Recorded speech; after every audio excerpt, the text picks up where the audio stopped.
Hello and welcome to today's episode of the Work at Home Rockstar podcast. Very excited for today's guest. He's the CEO of ShiftSpot. And what he does is he helps CEOs stop working in the business and start working on the business. And we'll get into that a little bit more in detail. But today we're rocking out with Ken Paskins. Hey, Ken, you ready to rock? Let's do it, Tim. I appreciate it. Awesome. So we always start off you in a good note. So tell me a story of success in your business that we can be inspired by.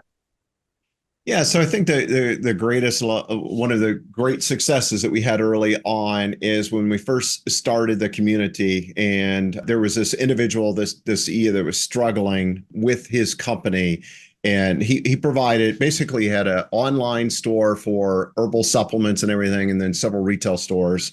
And his top line wasn't growing the way he wanted, right? So he's looking to actually shedding some of his staff, and he'd never been faced with that. So we went through a couple different scenarios with other folks in the community and kind of challenged him to not look at cutting staff, but focusing on the top line and seeing if we could actually grow that. So we actually came up with some package ideas and some membership ideas that he began to implement over the following quarter, if you will, and his business ended up growing, 12% that year, and didn't have to cut the staff that he had looked at. So we basically, just helped him repackage everything he had and did some different things from a membership perspective and kind of changed the game. And it was pretty exciting. So you don't always have to follow or look at the bottom line and cut people. You can sometimes look at what can I do on my top line as well. And that's one of the things we came up with. Yeah, I love it. And that's pretty common too, right? People sort of look at trying to cut things before they start to try to grow things, right? Is that normal? Is that Yeah, I don't know if there is a normal per se. I think it just depends on the individual. Some individuals think that they can outsell it and continually to flush cash down the drain per se. So I don't know if there is a norm per se, but it's good to just make sure that when you get into those emotional decisions and you got to make some tough decisions from a business perspective, that you look at it at all angles and not assume that you are boxed in per se, and make sure that you're applying the right solution. yeah. And probably the biggest thing is that when you're kind of in that space where there's some emotional connection to the people that you have, of course, and you can kind of be a little bit paralyzed and not really not know what to do next, right? Yeah, that happens a lot. This individual specifically had some people that have been, or still does, people have been with this company 15, 18 years, right? So that's a lot of time, if you will. But look, the business is a living, breathing entity, and it's there to survive and it's there to grow. And if it doesn't do that, then you can't employ people anyways, right? So that's got to be the primary focus. Right on. So now, along with a good note, there's some things that don't go as planned. So I'm wondering, can you speak to us about something that didn't go well, a bad note in the business that we can maybe avoid or learn how to recover from? Yeah, I don't know if it would apply to the masses per se, but one thing that we did, and you'll notice my language will change here a little bit, but when we first launched a couple years ago, it was a community built for CEOs, and and my let me back up just a little bit. So my history, by the way, is I come out of corporate America. I work for large software companies, manage P&Ls up to $500 million, large teams of 450 plus. And prior to the ShiftSpot, I had a consulting, still own a consulting practice called GCE Strategic Consulting. And the best way to describe that is a bunch of hired guns per se in a variety of different seats: operations, finance, marketing, sales, HR, that would drop in and help business leaders and elevate and get to the next level and break through that glass ceiling. I operated and did that as a COO perspective. So I started to see a variety of same stories and similar problems, occurring within companies, et cetera, et cetera. And some of those were making poor hiring decisions. Some of those were, making decisions without facts and figures, but based upon emotions. And so the ShiftSpot was formed originally to go help solve that problem with CEOs. But then as we started to go down that path and, gain clients and everything and speaking to those in the community and everything, What really occurred, and then I also analyzed past assignments, was that a lot of CEOs out there have a ton of support and help, right? So they have groups such as EO and Vistage and YPO and masterminds and coaches and everything else. But what they didn't have was that support system actually for their leadership and their management, right? So and it dawned on me that a majority of the situations when I was dropped in to be an operator and help a business owner, that a lot of my time was spent elevating their direct reports, right? Honestly, keeping them out of their own way and helping them, solve really hard problems and, helping them with a lot of business acumen and things that they had lacked, right? So the ShiftSpot literally made its shift itself, and we started actually focusing on that middle layer. And it's interesting. There's actually a book out there for Jocko. He's a famous Navy SEAL actually, and one of his books put a lot of focus on that, on taking top operators and switching them from one team to the next team. And they realized that actually in the SEAL environment, not only would that old team still rise, but the new team would as well. So there's this new focus out there in corporate America and small businesses to actually focus on that leadership team, because the whole goal of growing a company, or the objective of doing that, is really doing that through your people. So I think one of the challenges and one of the mistakes we made was just initially taking off and launching the company and not really challenging myself and getting distracted and going down the wrong path. And as soon as we made that switch, sales and getting in front of people and being able to understand the pain points and solve those pain points became a lot easier. So I know that was a really long answer, Tim, but and I don't know how that applies to the masses that are listening, but I guess maybe the one lesson is there that just because you launch a business idea, don't think of how you started and where you started is going to be the end, right? So, for example, Amazon started selling just books, right? Yeah. Google started selling door-to-door, advertising, right? Now they're a giant search engine, and now Amazon obviously does way more than books. But go into it and listen and learn and develop and re-evolve your idea until it hits what buyers want. Wow. Yeah, right on. And also, a lot of what I heard there was focusing a little bit more on the top level leadership levels of the business as well, because I think that's probably pretty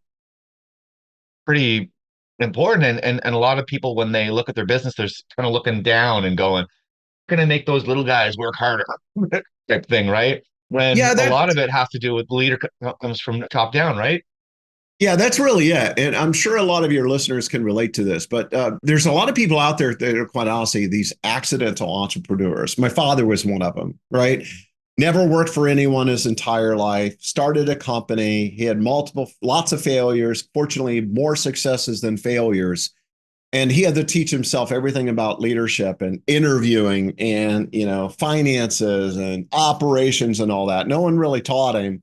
So those are some expensive mistakes. And I work with owners all the time. I just got done working with a guy that is a CEO of a $50 million POS business for restaurants and bars. And he started in sales and just honestly got some money and kept gambling, taking high risk, and they paid off. And suddenly he's got this big company, but and he's owned it for 5 years. It's really taken off like a rocket ship. But prior to that, he's never really ran teams. He's never, developed compensation plans. He's never really, understood or built, operation or process and things of that nature.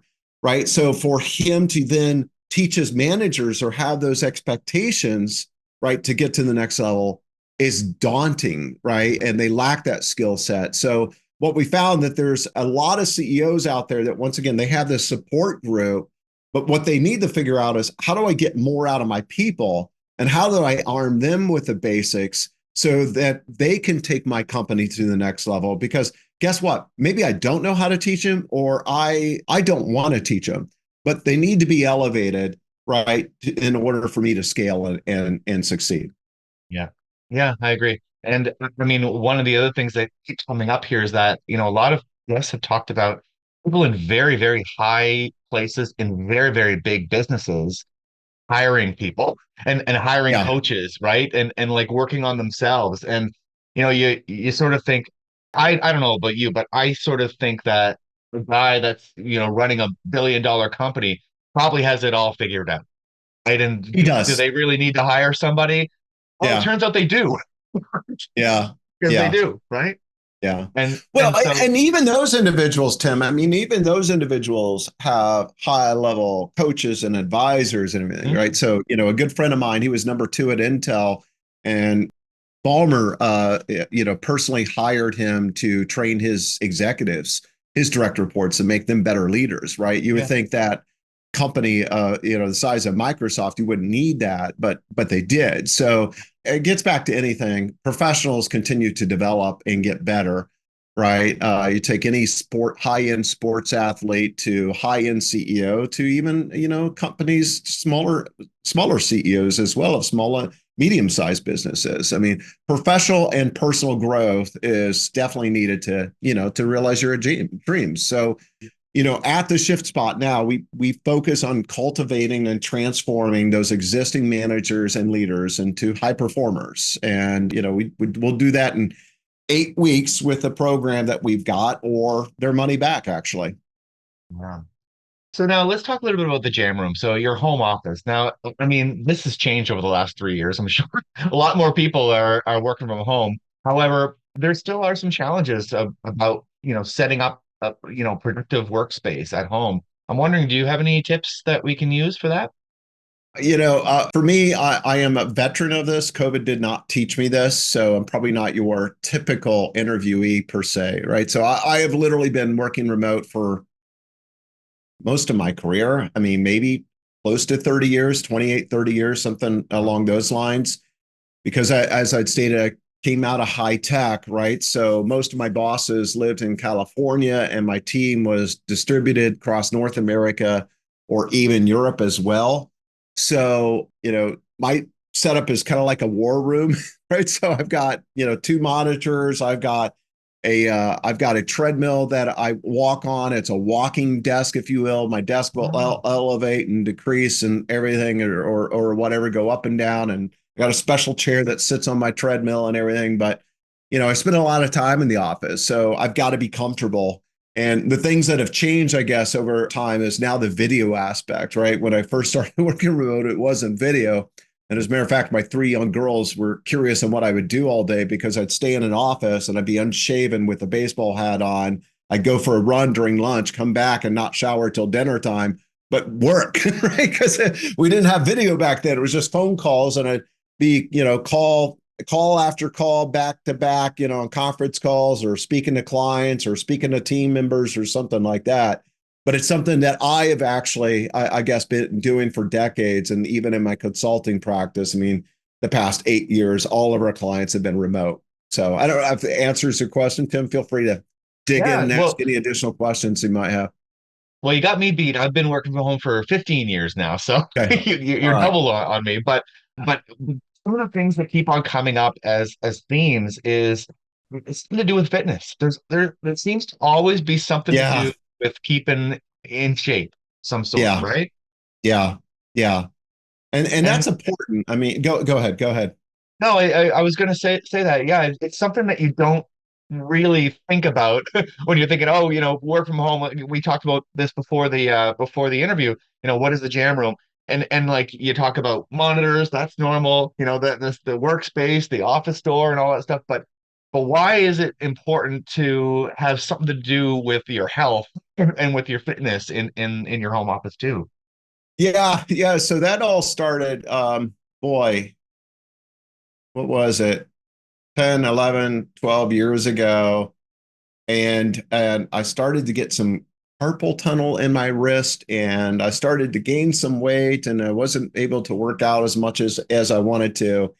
And I started to get this pain in my neck and everything. And it's just like, this is just, I was living in my office practically. I mean, I was getting going back then at 6:30, and it wasn't unusual to stay till 6:30 at night, go eat dinner, and then come back and work a couple hours. And that's when I, ran really large teams. I don't recommend that life for anybody at this stage. But it came to the point, it's like, this is just detrimental for my health and long-term being and everything. I got to change it. So I maybe did what an extreme would be. At least my wife told me it was an extreme. And I went out and dropped 12 grand on my office. And I know that's a lot of money for people, but I was like, I'm getting the best monitors, the best computer, the best keyboard, the best desk, the best treadmill, the best of everything, right? Because I want to take care of my eyes, my wrists, my neck, my body, and all that stuff. But for some of the listeners on all the health stuff, there's a company I'm looking at, a little digital monitor to remind you the brand, but it's called iMove-R. And, they have great stuff to help set you up, but you got to take care of your health. I mean, without your health, you don't have a sharp mind. Without a sharp mind, you can't do the things that you want to do. So I try to get in couple miles every day, right? And obviously you can't do the treadmill during a podcast or during a video call. And I also try to force myself to go to the gym, at least 2 to 3 times a week. But it's something you got to put in the forefront if you're going to be sedentary and just sitting in an office chair all day. Love it. Love it. And those are some great tips too. I'm really happy that you end up talking about them. Hi, my name is Anik Malaf. I'm from Mastering Ascension, and I've been working with Tim Melanson and the Creative Crew Agency for a number of years now. Tim is my go-to guy for all things technology, and his team have helped me to really create the platform that I need that represents my brand, my message, and connects me directly to my ideal clients. What I particularly love about Tim is before he starts to dive into the technology, he always makes sure that he understands what your global view is, what your ultimate goals are. So then that way you're not wasting a lot of time back and forth switching around technology or platforms. He creates something from the get-go that is scalable, which is highly, highly beneficial for any business. What I've experienced from Tim and his team is they're highly responsive. They are a wealth of information, and they're going to offer you the tools that you need to really make the mark that you want to make in the world. So that's my recommendation for Tim. He's awesome. You're going to love every minute. You won't regret it.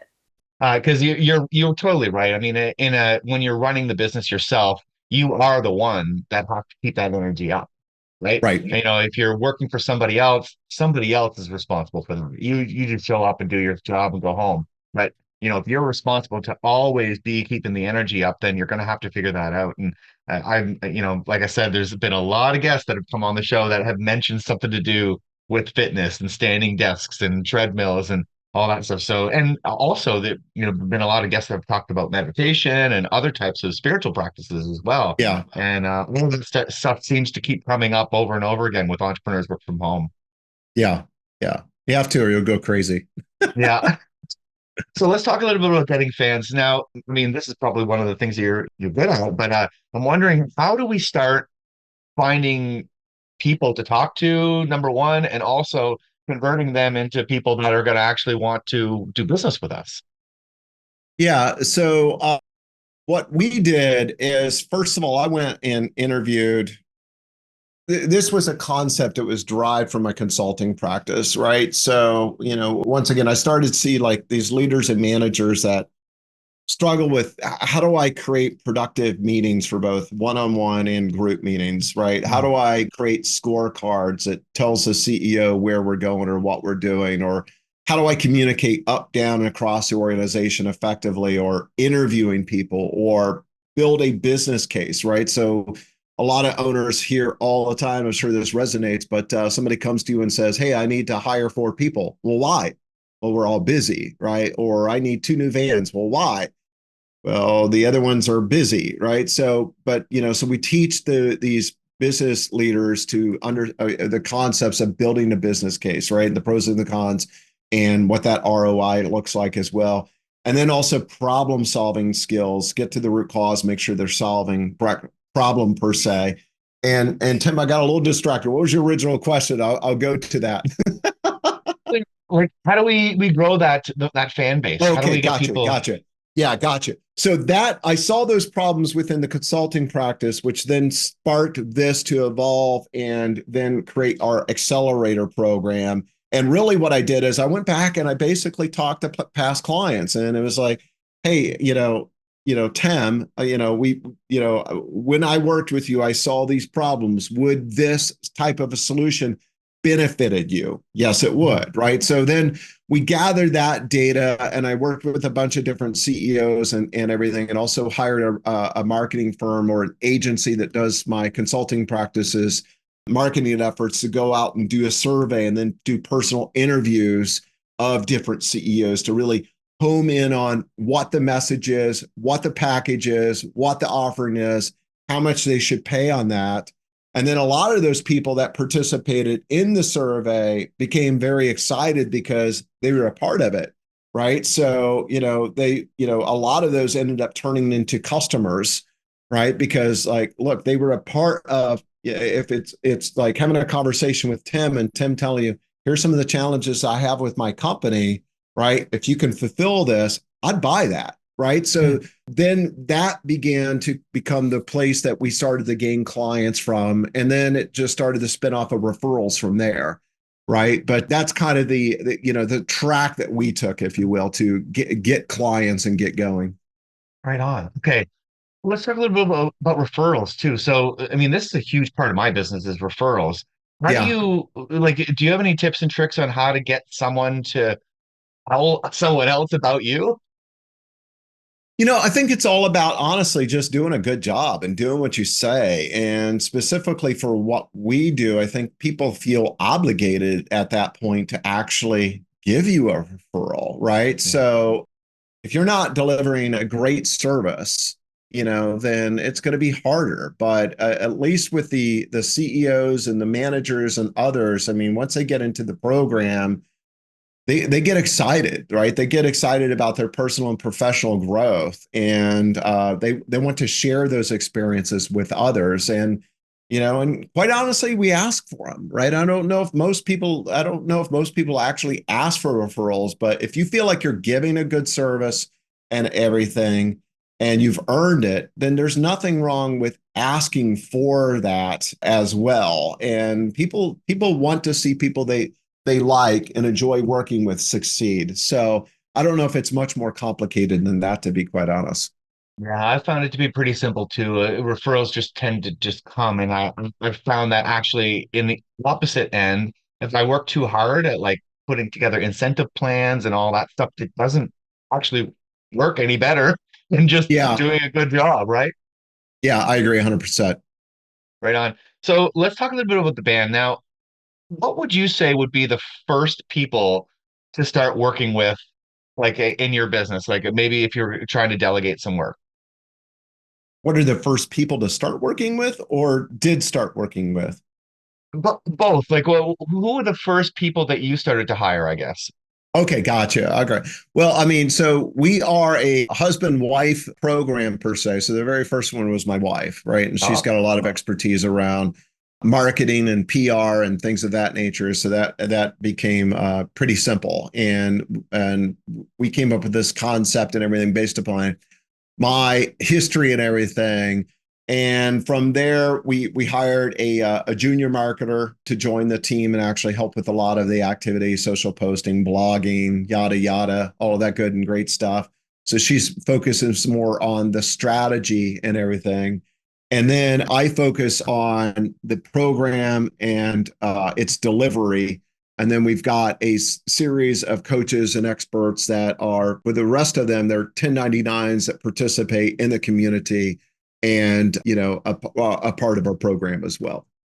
okay. Now, does everybody sort of stay in their lane, or is there like any type of like, overlap of duties? No, we're pretty religious about that. And we're only that way just because, that's my expertise, right? Of, companies hire me to be an operator and coming in and driving, accountability, driving role clarity, setting expectations and everything, and not allowing that to take place. So we actually do a very good job at, to be quite honest. And if we do see it, which is rare, we'll call it out, like, hey, why am I doing this versus you or whatever. But the key to growing any company, I don't care if you're small or large, right? There's some truth to the CEO has to wash the dishes and open the door every day.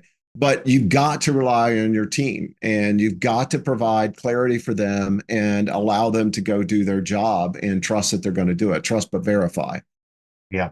Yeah, trust but verify. Yeah. And that's a good point because a lot of people when they start their business, they're the solopreneur and they're doing Yeah. everything. And then as they're bringing people on, it can be quite challenging to just let go of those responsibilities, right? It can be, and it can be. And like I said, I mean, quite honestly, you know, most of the companies that I worked with in my consulting practice were 5 to 15 million. There's some outliers of 250 million, 50 million, but most were Mm. within that range. And a majority of those folks started out as literally a solo, right? So an SEO expert, for example, client in Germany started out as a mathematician, technician, SEO expert, and then suddenly she's got a team of 20, right? Mm. And so, we're often working with those business owners that either provide a great product and or service, and they are probably some sort of scientist and or great salesperson, then can go out and deliver it, and then they want to a multiplier, so they add people to the team, and then they struggle with, all right, now what do I do with this team, right? And the ShiftSpot specifically helps with that because not only are they learning every single day, but now they've got team members that they've got to learn and elevate as well to hit their goal. But that's our bread and butter per se. Nice. Well, this seems like a good time to move into your guest solo then. So tell me what's exciting in your business. Yeah, I mean, it's exciting because I mean, it's a new year. We're launching a couple different new programs and everything, and that's really starting to take off. We just launched a new face on our website, so that's always exciting. Actually, I've done that in both companies, both expensive, but they confident that we'll see the return Mhm. on that. But there's a lot of really cool stuff going on actually right now. So we've got our next cohort launches here in a couple weeks, and we do a new cohort actually for leaders and managers every month. So check us out if you want to see when the next one is. So now, what would be the person that would get the most out of working with you, actually? What is your target market, I guess?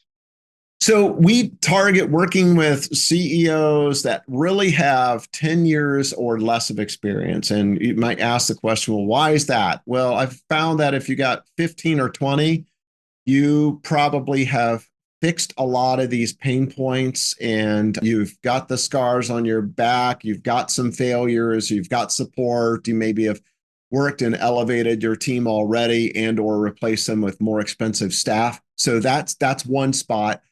We don't really target number of employees, but a minimal with us is you must have two managers that have workers under them, right, and direct reports, and those are not 1099s. Those are full-time employees. And as far as industries, it's really technology and business services, which is a broad category, but CPA firms, consulting firms, legal firms, anybody provides that type of services, right? Those are, white collar environments are a good fit. And that's the target market that we're working with. Nice. And so, how does the process work? Like, what do they do? They go to your website, fill out a form, like, or they call you? How does it? How do they It's approach them? it's real simple. I mean, the 8 work week program is 29.97, which honestly CEOs don't bat an eye at, and it's substantially well below what I used to coach with, bill out myself. They go online. We've got a community developed for them. They get a link. They pay with a credit card, ACH, however they want. They're set up in a cohort, and then once that cohort is established within the cohort, they'll get an accountability buddy, and then every single week there will be both a lesson reviewed and then a new lesson learned. So for example, one week, or the very first week, we drive into building successful one-on-one meetings with your direct reports, building team meetings to drive accountability with your team specifically, setting up expectations and role clarity with your team so you get the results that you're expecting, and we'll provide the framework and show them how to do that, why it's important, answer questions, and then they will go back to their business basically for a week and then develop that. And in that process, they have an accountability coach. We also have during the week an office hour event where they can dial in and ask any questions on that project and everything. So then the following week they come back and we'll review with everybody. All right, so what does your one-on-one template look like for your team? Where are you going to post it? How are you going to use it? What is the value of it? Your group meetings, what do the expectations you've set for your team? Same questions, fine tune that, and then give them a new thing and go through that same process. So then the next assignment would be a scorecard. Now we're going to develop a scorecard. So when the CEO asks you, hey, how is your business doing? How's your team doing? You can then show and say and explain it. Here's how we're doing, right? Here's the good, the bad, the ugly, and here's where we're going, and be able to articulate that. So the entire purpose is not just a bunch of lessons and videos and all that. It's actually taking something every single week and learning something tangible that I can then apply to the business that following week, and the CEO can actually see the results and get something out of it and then learn, thereafter. So that's the process. It's more like a workshop than a course, right? It is, and it's surrounded with community as well. We've got an online community that we developed with other experts in it, other leaders and managers on the same journey. Once they actually become a part of the program, they stay in the community forever. We have leadership books that we recommend and other things, and there's all sorts of extra value add within that community as well. But as far as the course itself, yeah, that's a good way to put it. Wow, right on. Okay, so how do we find out more then? Yeah, go to the ShiftSpot.com and all the information is there. But, if any of your listeners also just want to shoot me an email, ken@theshiftspot.com, and ask me to look through and do a free assessment of their leadership team and offer up some advice to help get them to the next level so they can realize their dreams. And generally this shows up with, boy, I wish my people understood what I did, or I wish I didn't have to do everything, or why do I have to work all these hours, or I wish I had more time, or I wish my people solved problems, or I wish I understood, how they're driving their departments. If you got some of those red flags or some of those things going on in your head that you're hearing per se, shoot me an email, reach out, let's have a call. I've been doing this a long time. I don't push people at all and try to close them. If it works out, great. And if not, we'll walk away as friends. But just shoot me an email, ken@theshiftspot.com. I love that. Well, thank you so much, Ken, for rocking out with me today. This has been really, really valuable. Thank you, Tim. I appreciate your time as well. And stay warm up there. I will. All right. To the listeners, make sure you subscribe, rate, and comment. We'll see you next time on the Work at Home Rockstar podcast.